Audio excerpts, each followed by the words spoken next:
Seigneur Jésus-Christ vous bénisse. Amen. Je crois que ce matin nous sommes encore dans la joie. Amen. Alors nous allons prendre nos Bibles.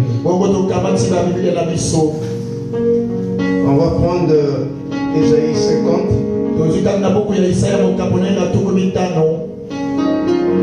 Nous allons prendre à partir du verset 10 et au verset 11. Amen. Amen. Lisons. Quiconque parmi vous craint l'Éternel, qu'il écoute la voix de son serviteur. Quiconque marche dans l'obscurité et manque de lumière, qu'il se confie dans le nom de l'Éternel et qu'il s'appuie sur son Dieu. Voici vous tous qui allumez un feu et qui êtes armés de torches.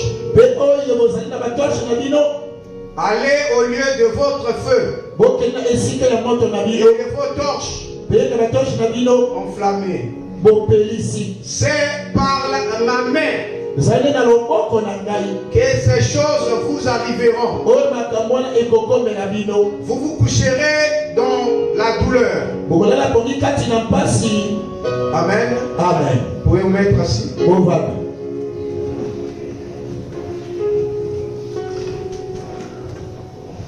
Je vous salue dans le parfait nom du Seigneur Jésus-Christ. Est-ce qu'on peut dire un amen? Est-ce qu'on peut dire un amen? Amen.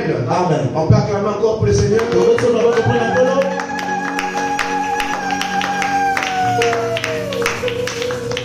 Nous allons débuter donc notre réunion. Et je vais prendre dans le livre de 1 Chronique.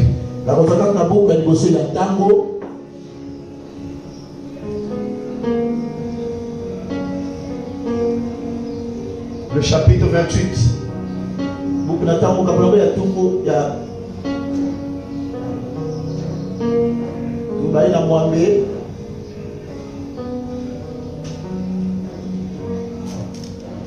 Un Chronique 28.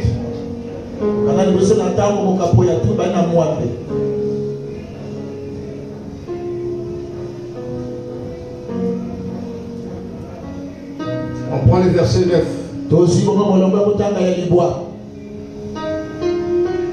Il dit ceci.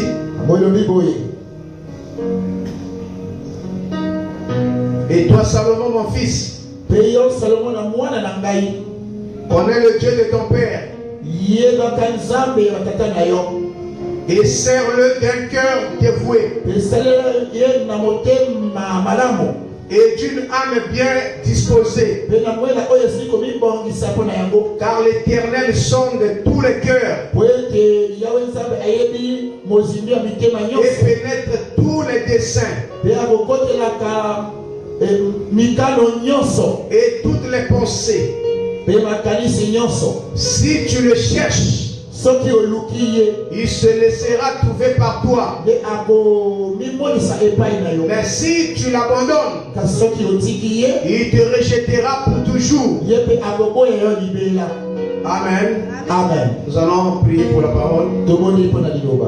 Dieu notre bien-aimé, nous te rendons grâce ce matin pour ce grand privilège, cette occasion que tu nous as accordée de venir dans ta maison alors que ta parole a été lue. Nous voulons la remettre entre tes mains afin que tu puisses prendre le contrôle. Pardonne nos péchés, pardonne notre ignorance, pardonne notre iniquité, et nous boutons tout ce ce qui est contre ta parole et d'aller dans le lieu aride. Assiste-nous, parle-nous. Guéris tout un chacun. Au nom de Jésus-Christ, j'ai supplié et demandé. Amen. Amen. Merci beaucoup. Nous venons de lire la parole de Dieu. C'est très merveilleux. Pourquoi? Nous parlons d'un sujet qui nous permet de connaître Dieu dans sa parole et comment le servir. Et nous sommes des citadins qui honorent Dieu en parole, en pensée, en action. Tout ce que nous avons, on se retourne vers lui. Parce que nous croyons en lui, Jésus-Christ. Il y a une possibilité que Dieu puisse résoudre les problèmes de tout un chacun. Le problème ici, c'est de le reconnaître et de se soumettre, de s'abandonner à lui. Et pour le reste, c'est Dieu lui-même. Et on a vu dans la semaine, quand vous avez un problème, quand vous avez une situation, c'est Dieu lui-même qui vient. Son amour lui fait descendre et pour qu'il puisse agréer ton problème à toi. Je veux que quelqu'un dise un amen. Nous allons appuyer et la Bible et le messager pour voir ce que nous avons besoin.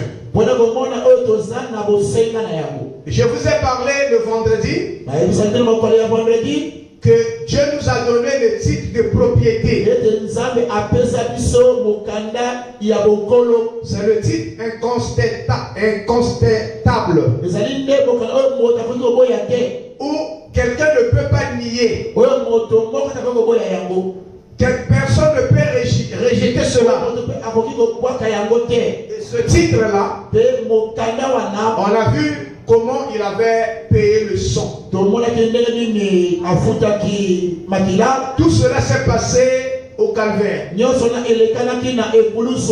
a reconnu que cet homme qui était sur la croix,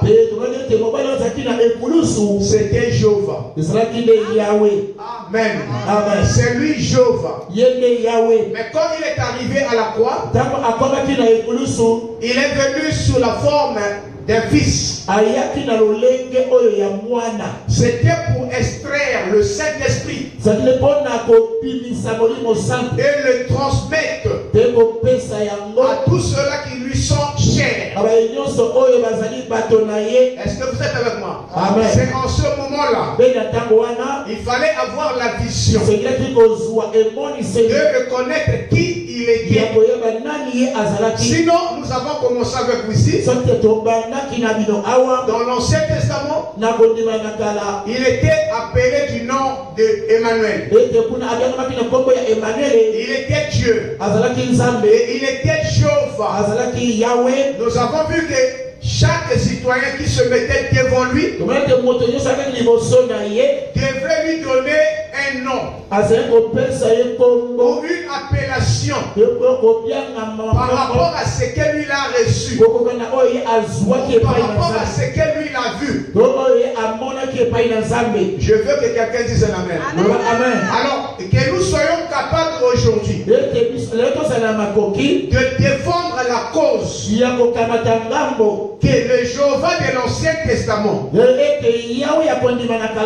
c'est lui Jésus-Christ.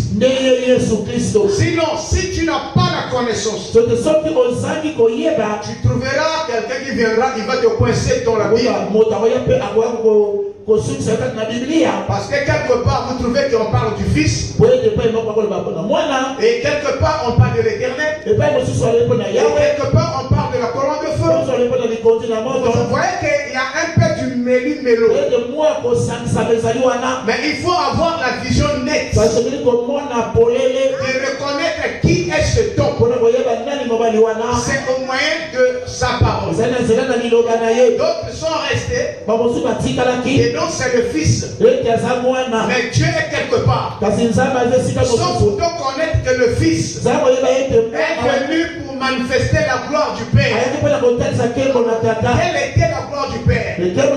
C'était les œuvres où Dieu devrait accomplir à travers le Fils. Et le Fils là, c'est le même qui était dans le Père. Et c'est lui qui est venu. Et au moyen des prophètes, nous avons reçu la vision de connaître qui il est. Et qu'il est Jéhovah. Et c'est lui le Dieu. Le Dieu éternel. Le Dieu tout-puissant. Alors quand Jésus est venu, Frère Branham dit, lui-même il mettait en pratique ce que lui il prêchait. Alléluia. Amen. Il était le rayon X. Parce que dans le rayon X, vous savez, quand vous rentrez dans la science ou dans le domaine des hôpitaux, et vous allez trouver que pour faire la radiologie, il y a une lumière qui est projetée.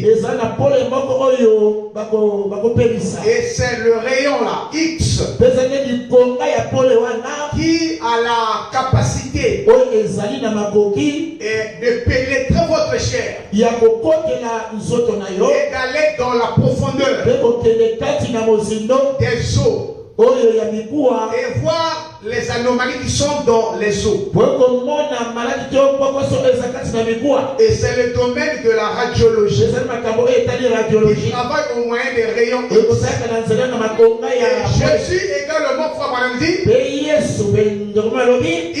le rayon X qui peut sonder ton cœur, tes pensées, qui peut rentrer dans ton intérieur pour apporter la solution. Je veux entendre amen. On n'a pas besoin de médicaments pour stimuler la vie. Mais c'est Jésus, au moyen de sa parole, qui vient avec la bénédiction, qui vient avec des vitamines. Pendant que la parole de Dieu est prêchée, il est en train de projeter cela. Jean qui a rendu témoignage qu'il était la lumière du monde. Et il est venu pour éclairer tout homme. Alléluia. Cette lumière, c'est lui Jésus-Christ. La lumière a été faite chair, reliée avec la parole. Mais ce que nous avons besoin, c'est de reconnaître le titre que lui nous a donné. Nous avons vu dans le livre de la Genèse, le chapitre 18, Dieu éternel était descendu sur la terre sous la forme d'un homme. Nous avons vu qu'il a créé des corps. Et l'autre corps lui a placé son esprit à l'intérieur. Donc le corps d'Élohim. Vous êtes avec moi? L'autre corps lui a placé Michael. Et l'autre corps lui a placé Gabriel. C'est comme trois facettes qui nous révèlent le Père, Fils, Saint-Esprit. Et ces trois personnes ont parcouru l'éternité. Ils ont quitté l'éternité. Ils sont venus ici sur la terre pour visiter un prophète, un homme que Dieu avait choisi du nom de Abraham. Alléluia. Amen. Vous connaissez l'histoire comment il avait changé Abraham en Abraham. Comment il avait changé Sarai à Sarah. C'était pour venir accomplir sa volonté. Et la promesse que lui devait tenir à Abraham. Donc Dieu était obligé de prendre la forme humaine. Et on a vu qu'Abraham l'avait reconnu comme étant donné un seul Dieu, un seul Seigneur. C'est lui qui était au milieu. Et il l'adorait. Il n'a pas reconnu les deux autres. C'est vrai qu'il a vu qu'ils étaient à trois. Mais lui, son attention était sur l'homme du milieu. C'est pour vous dire que depuis l'Ancien Testament, Dieu, pour accomplir certaines choses, soit il devait descendre de lui-même et prendre la forme humaine, soit d'abord il devrait parler ou envoyer un prophète. Dieu avait toujours besoin d'un corps. Est-ce que vous êtes avec moi? Voilà, c'est sur ce point-là que nous sommes en train de parler. Et nous avons pris un autre point. Que je reviens un peu rapidement. Dans le livre d'Ésaïe, on prend le verset 35, le chapitre 35. Je veux qu'on arrive un peu là clairement, nettement pour connaître. Et l'Église doit avoir la connaissance. L'Église doit avoir la maîtrise des Écritures. Vous savez, beaucoup de chrétiens n'ont pas cette possibilité-là de démontrer dans les Écritures. Ils trimbalent la Bible. Ils se promènent avec la brochure. Mais quand vous rentrez dans ce qui est dans la Bible, ils ne connaissent même aucun verset. Et quand vous lisez, ça leur paraît étrange. Nous disons que Dieu est la parole. L'auteur de la Bible, c'est Dieu. La Bible dit qu'il était esprit. Mais un esprit, son corps ne peut pas agir. Mais l'esprit devrait avoir un corps. C'est là où Jésus est venu. Maintenant regardez. Pour ton problème, comme nous l'avons dit, lui-même il descend. Et pour le problème de Samson, le Manoah et son épouse, lui-même il est venu sous la forme d'un ange. C'était l'ange de l'Éternel. Manoah a reconnu que c'était Dieu. Quand le sacrifice a été placé et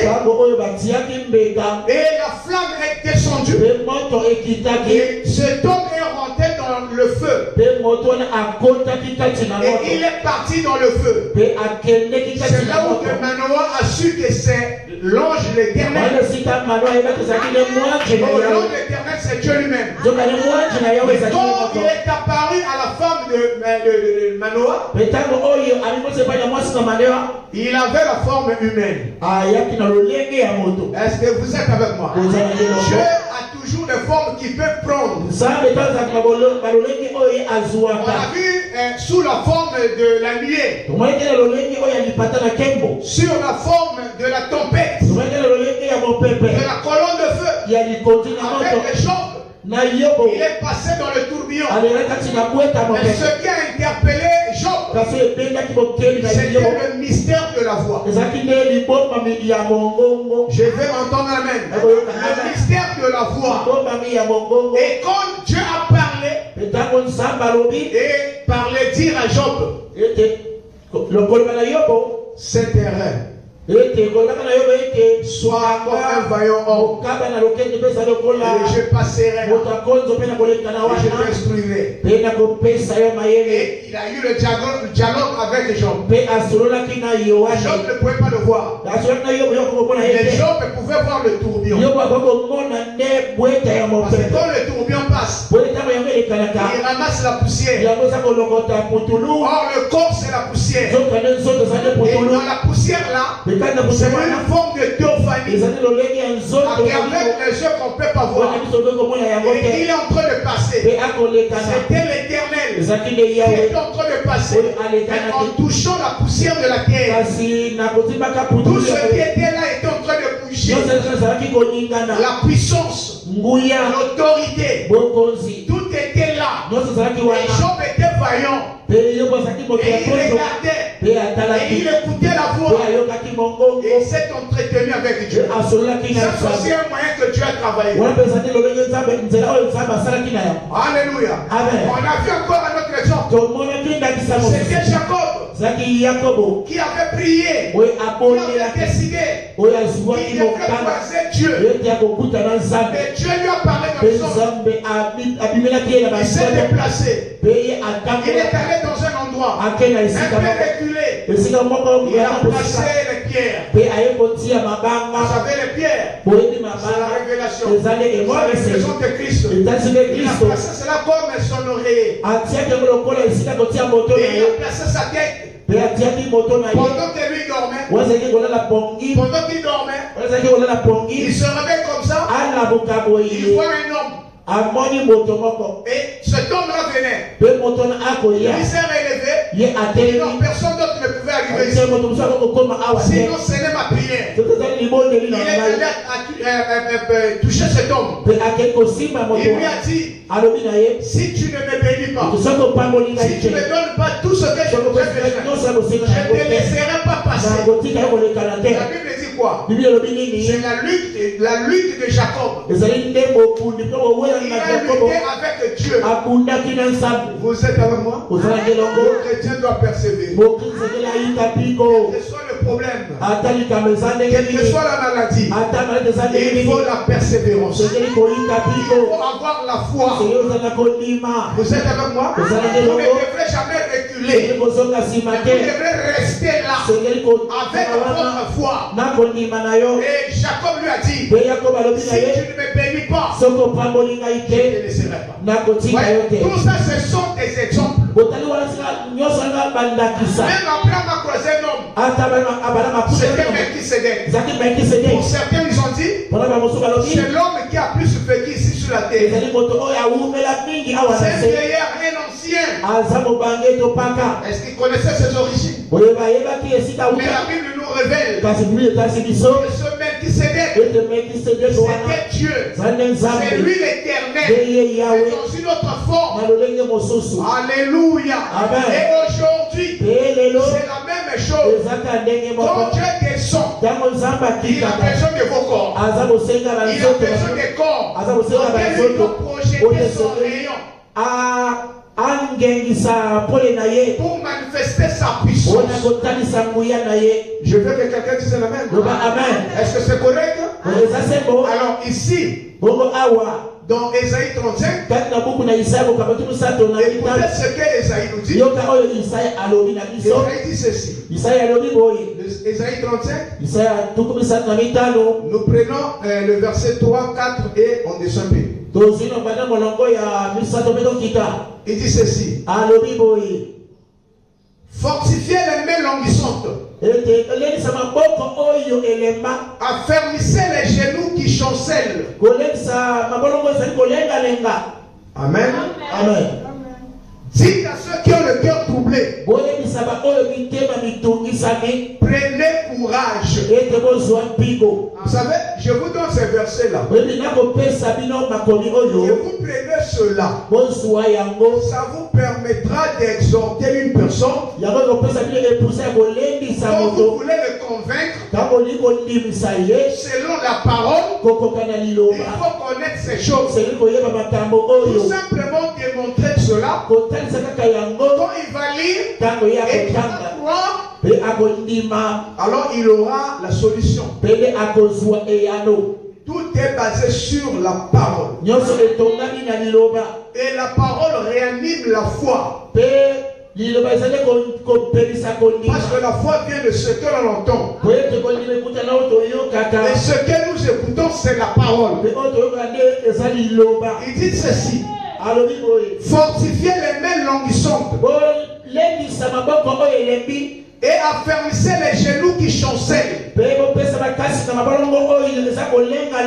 Dites à ceux qui ont le cœur troublé, prenez courage. Ne craignez point. Voici votre Dieu. La vengeance viendra. Vous êtes avec moi? La rétribution de Dieu. Il viendra lui-même et vous sauver. Alors s'ouvriront les yeux des aveugles. S'ouvriront les oreilles des sourds. Alors le boiteux sautera comme un cerf. Et la langue du muet éclatera de joie. Car des eaux jailliront dans le désert. Vous êtes avec moi? Vous êtes avec moi? Ça c'est Dieu lui-même qui vient. Esaïe étant donné prophète, il vous dit cela. Il n'enverra pas quelqu'un, mais lui-même il viendra. Est-ce que vous êtes avec moi? Amen. Donc voyez donc que votre cœur ne se trouble pas. Prenez courage. Ça c'est le premier élément. Je vais aller encore rapide pour voir l'accomplissement de cette écriture. Et on va prendre ensemble avec moi dans le livre de Matthieu.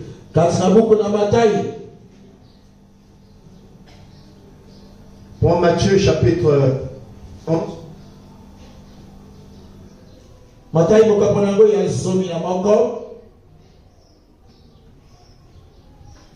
Amen. Amen.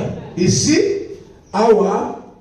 nous allons voir que Jésus a guéri les malades. Amen. Amen. Avant il est venu. Je prends le premier verset. Je dis bien Matthieu chapitre 11, le verset 1 à 5. Lorsque Jésus eut achevé de donner ses instructions à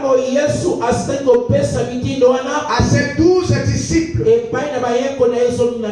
partit de là pour enseigner et prêcher dans les villages du pays. Le verset dit, Jean ayant entendu parler dans sa prison des œuvres du Christ,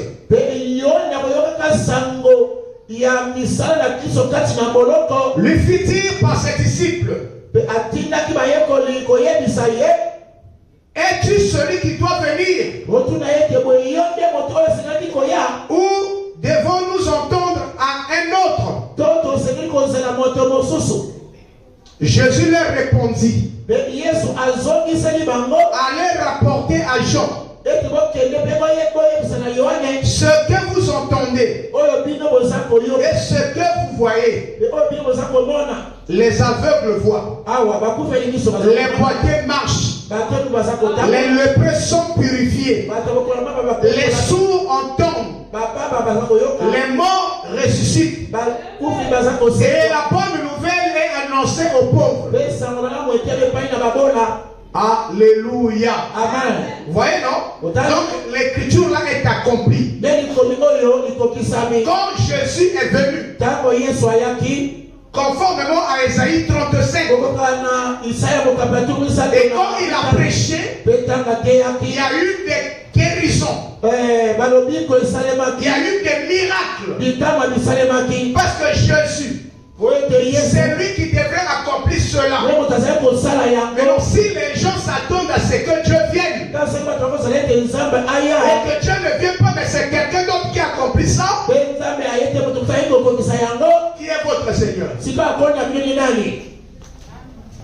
Est-ce que vous êtes avec moi? Prenez seulement l'exemple là. Dites à ceux qui ont le cœur troublé, voici votre Dieu, la rétribution de Dieu. Il viendra lui-même et vous sauver. sauver. Donc le sauveur ici, c'est Jésus-Christ. Ce matin encore, celui qui peut te sauver. Donc, il ne t'a pas sauvé aujourd'hui. Il t'a sauvé à très longtemps. Ici, nous venons seulement pour se rendre compte de ce que lui, il avait déjà fait. Alléluia. Regardez. On répare encore dans le livre d'Ésaïe. Amen. Amen. Je prends dans le livre d'Ésaïe. On prend 7. Ésaïe 9. On prend Ésaïe 9 et on prend 5 jusqu'à 6. Voyons, ça c'est la Bible. Hein? Et qui nous enseigne la Bible? C'est le messager. Vous êtes avec moi? Il dit, car un enfant nous est né, un fils nous est donné. Un enfant nous est donné. On ne connaît pas quel sexe. Mais il a pris encore. Un fils nous est né. Hein? Car un enfant nous est né, un fils nous est donné.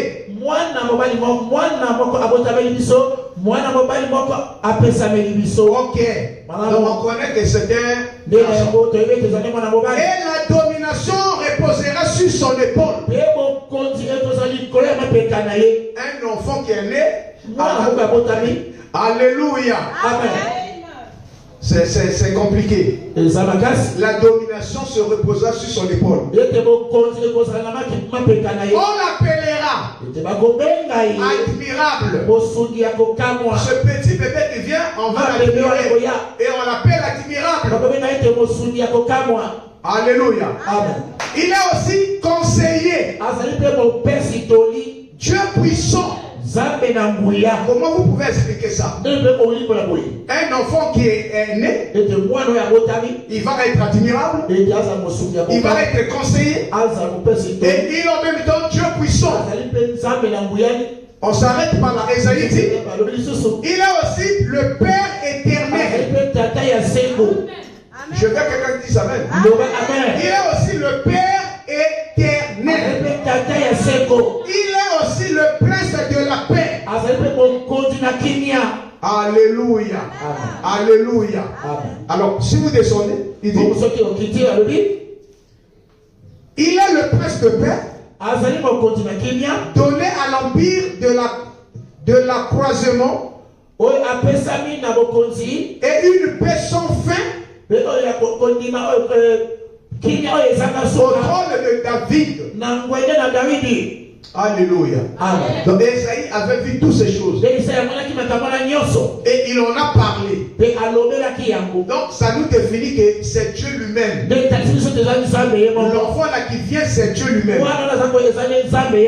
Alléluia. Voilà pourquoi quand on prend encore dans Esaïe, c'est celui qui a pu s'écrire dans la Bible. On prend Esaïe le chapitre 7. Les vrais chrétiens, ça dit ceux qui aiment la parole, relèvent pour aller relire à la maison. Ce que je vous donne, ce sont des cartouches. Quand vous causez avec un autre, ramenez-lui dans la Bible. Regarde ici. Qui est ton sauveur? Simplement dans la Bible. Est-ce que vous êtes avec moi? Moi, je crois que même un témoin de Jéhovah, si ce gars de moi, il ne va pas rentrer. Si tu viens, c'est que tu n'as pas les Écritures. Je vais te terrasser avec les Écritures. Je veux que quelqu'un dise Amen. Donc il faut être fort dans les Écritures. Il faut avoir la connaissance. Parce qu'avec les Écritures, le diable ne peut pas te tromper. Quand il est venu à Jésus, Qu'est-ce qu'il avait dit? Si tu es fils de Dieu, transforme ce morceau ce pierre que ça devienne le pain. Jésus l'a dit. Tu ne tenteras pas le Seigneur ton Dieu. Il devrait dire que tu ne peux pas me tenter. Mais il a dit que tu ne tenteras pas le Seigneur ton Dieu. Ce sont des choses simples. En ce moment-là, qui parlait? C'est Jésus. Tu ne tenteras pas le Seigneur ton Dieu. Où était ce Dieu? C'est celui-là qui parlait. Si les gens ne comprennent pas que Jésus est Dieu, c'est un problème. La Bible enseigne que Jésus est Dieu. Il est le grand Jéhovah. Il est l'éternel. Oh, je veux que quelqu'un acclame le Seigneur. Alléluia. Quand j'ai cru le message, je n'ai pas fondé dans les Écritures. Tu pourras venir avec un lot de citations. Je peux te faire descendre uniquement par la Bible. Parce que la Bible là doit me ramener dans les brochures. Et les brochures doivent me ramener dans la Bible. Est-ce que vous êtes avec moi? Ça c'est la révélation. Mais si tu as la révélation et que la révélation n'est pas fondée, tu vas faire des dégâts. Tu vas égarer beaucoup de gens. On te dira ici, mais regarde, c'est lui le fils, il dit que le fils. Tu regardes comme ça. Regarde ici maintenant. Il a donné le verset Marie. Il faut avoir les Écritures. Oui, c'est vrai, on appelait Marie sa mère. Parce que tout enfant qui naîtra d'une femme appelle cette femme sa maman. C'est pas la vérité. Mais Dieu a voulu écrire son histoire. Il a voulu jouer son film à lui. Lui qui est esprit. Le livre de Jean chapitre 4. Et Dieu est esprit. Et que pour l'adorer, vous devrez l'adorer en esprit et en vérité. Ce sont les deux principes que Jésus a manifestés. En vérité, je vous le dis. Le frère Branham, quand il arrive, il dit ainsi dit le Seigneur. Il dira ainsi dit le Seigneur. N'importe qui dira ainsi dit le Seigneur. Mais lui vous dit que je vous le dis. Il s'appuie sur la vérité. On devrait connaître que non, c'est lui. C'est lui le Jéhovah. C'est lui le grand Jésus. Pensez que tous les prophètes ont arrêté. Non.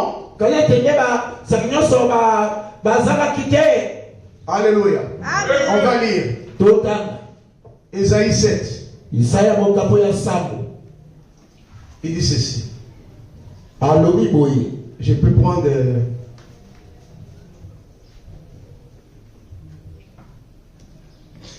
le verset 13 dit. Ésaïe dit alors. Écoutez donc la maison de David. Alléluia. Amen. Parce que dans la maison de David,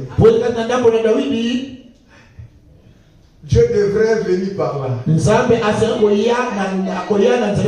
a cherché une famille sur la terre. Et il est allé jouer le film là. C'était la maison de David. David c'est un bien-aimé. C'est un roi aimé de Dieu. Est-ce que vous comprenez? Alors Ésaïe sort.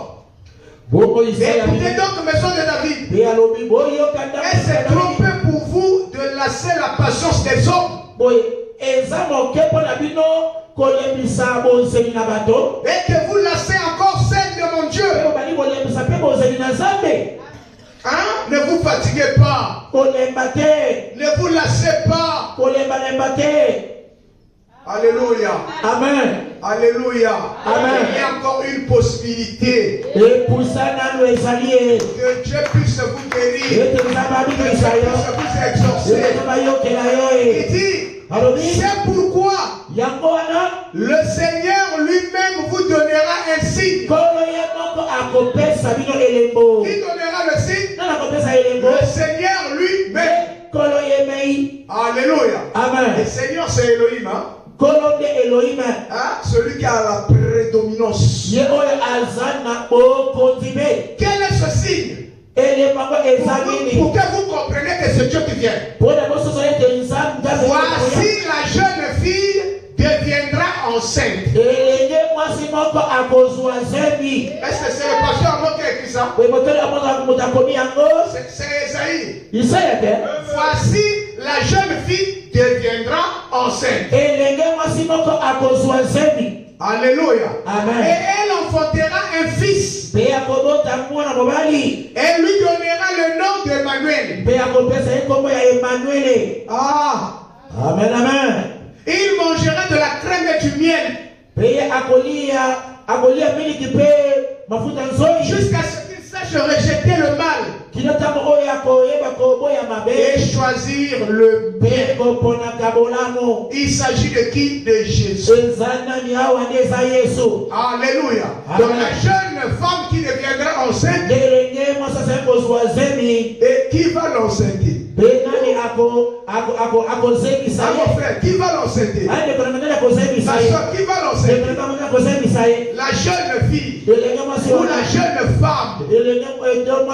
C'est un paradoxe. Vous savez que j'ai écouté comme ça, qu'une femme comme ça, son mari, et devient enceinte.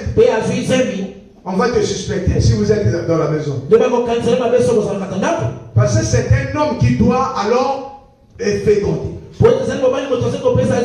transmettre la vie. Mais la jeune dame deviendra enceinte comment? Je veux que vous acclamez pour le Seigneur.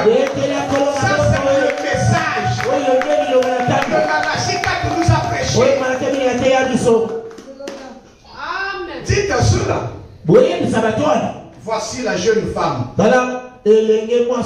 deviendra enceinte. Cette jeune fille-là, une jeune. Alléluia. Amen. Sans homme. C'est un paradoxe. Alléluia. Amen. Je vous dis quelque chose. Vous connaissez pourquoi aujourd'hui il y a des couvents? Pourquoi? Parce que les gens pensaient que peut-être Jésus reviendrait de la même manière. Et ils ont pris des femmes, les jeunes filles vierges, on les a placées là-bas. Ils sont dans les couvents, ils attendent.